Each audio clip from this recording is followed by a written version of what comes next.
Welcome to the Cozy Little Library today with your Clean Reads Book Buddy. Every month it seems I am squeezing more and more books read into each and every month. November was no different. As a co-host of the C.S. Lewis Readathon, it was easy and fun to fulfill the prompts, and I've already done so. Instead of reading 28 books and waiting to the end of the month to film my entire reviews and put that all together at once, I decided to slow down, film my reviews as I read each book or as I read a couple of books while everything's fresh in my memory, give you a really thorough, great review without spoilers so I can get you these book reviews and serve you better. Pause this if you have to go get your warm beverage. I've got mine. Let's relax and talk about just a handful of books this time with many more to come.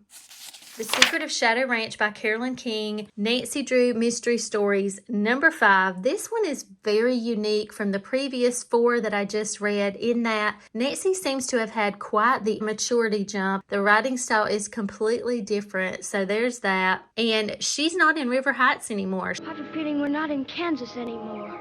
We must be over the rainbow. She has flown across the country on her own to go on a girls' vacation. It's the first time that her BFFs are mentioned. Cousins Bess and George are picking her up from the Arizona airport. So they pick her up, and of course they're telling her about all the sabotage that's happening on their uncle and aunt's ranch, and will she please stay and solve the mystery. So that's cool, but another difference is that once they get there to the ranch, there are all of these young, handsome cowboys, and there's this vibe of, noticing and I would say romance. Nothing happens whatsoever with any of them. However, there is that noticing of the guys by one of the girls especially. Nancy says of course she'll help.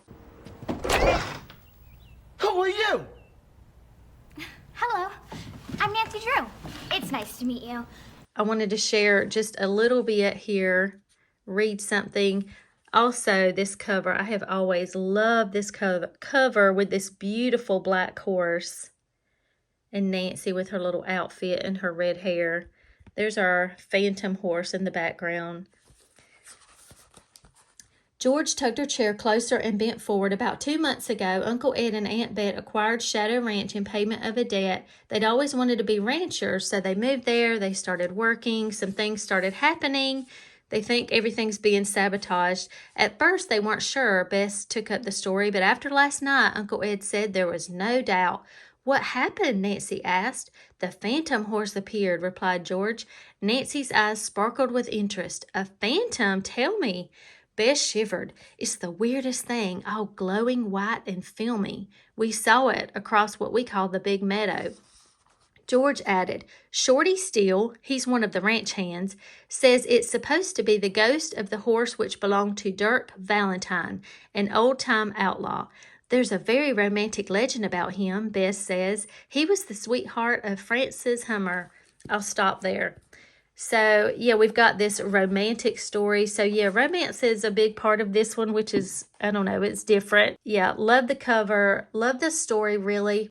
Another interesting thing is that this guy that they're talking about, the outlaw, it does mention briefly that he didn't pass with natural causes. I'll just say that. And so there's that story. I thought that was interesting, that there is a part where an animal shows up and has been intentionally harmed by someone else. And, it happens off page. We don't know what happened, but he comes and he's got, some scrapes and things, and that's talked about. And it's not bad. I was just disappointed in that. I thought that was very unnecessary. Why? I thought that could have been left out, but anywho, I enjoyed it. It's Nancy. It wasn't, extremely exciting, but it was interesting. There was a lot of outdoorsy stuff where they're hunting for kind of a treasure. You're treasure hunters, aren't you? And I thought that was fun. I gave it 3 stars. Out of the Silent Planet by C.S. Lewis. This is book number 1 in his space trilogy. Now, before I start my review, I am not the target audience for this. I do not read sci-fi. However, I am a co-host for the C.S. Lewis Readathon for November, and one of the prompts is to read sci-fi. Also, on the bookshelves over there in the corner, our late son's book collection. He's got the trilogy right there. And it's very short, so it was not intimidating. I have always been so curious about this trilogy. It just kind of seems distinct from the others. I was very, very curious to see what this was all about. So I love how it starts out, and this Cambridge scholar is randomly taking a walking tour here in the Berkshire countryside when he comes to meet this woman who is in distress. She's come out of her house, and she suggests that he goes up the hill to a home where a fellow scholar is up there, she knows for sure, and then there's this other man that's there with him, and I'm like, what in the world is going on? But the next thing you know, he is man-napped, and there's a spaceship. My galactic travelator! You get inside it, it flies you up to, and I guess more to the point, through space. You mean like a spaceship? And there's some nefarious activity and, some experiments going on. And he's kind of like, right in the middle of it. So I don't want to say too much because I went into this not having any idea what this was about. I really did enjoy it. Now, it did not keep my attention throughout the entire book. When he gets to where they are going initially, all the talk about space and the planets and gravity and, knowing what we know about space travel and all that to this point, that I was thinking about all of those things. And space travel is very interesting. NASA, I love all that stuff. However, it did get a little slow, but I knew it being such a short book, I was very encouraged to keep going. And I did like when it got a little bit closer to the end, and he's actually talking to this very philosophical creature. And there was quite a lot of excitement of our main character and what he's been going through and just the creatures that he came in contact with. I don't want to say too much.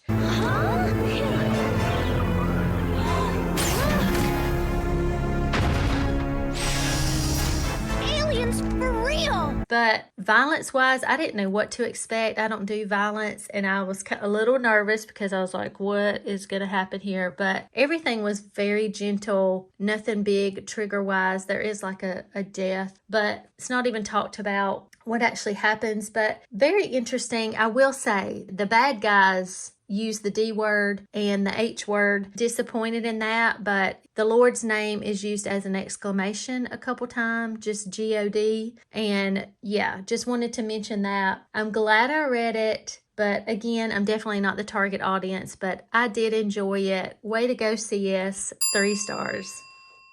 The Story of the Treasure Seekers, book number 1 in the Bastable Children series by Edith Nesbit. Now, this was published in 1899, so I thought that was really cool. I was very interested in reading this book that I researched and found out was inspirational to C.S. Lewis. Honestly, I can't remember completely, but I want to think that maybe he did enjoy it as a young person. But this was very charming. I wasn't sure at the beginning, but intrigued me by it being in first person, and it's written, you're not really sure which of the Bastable kids that it is, because he starts out saying, I'm not going to tell you which of us 6 kids it is. You'll see later on. There's a real mysterious vibe to it. Mysterious ways.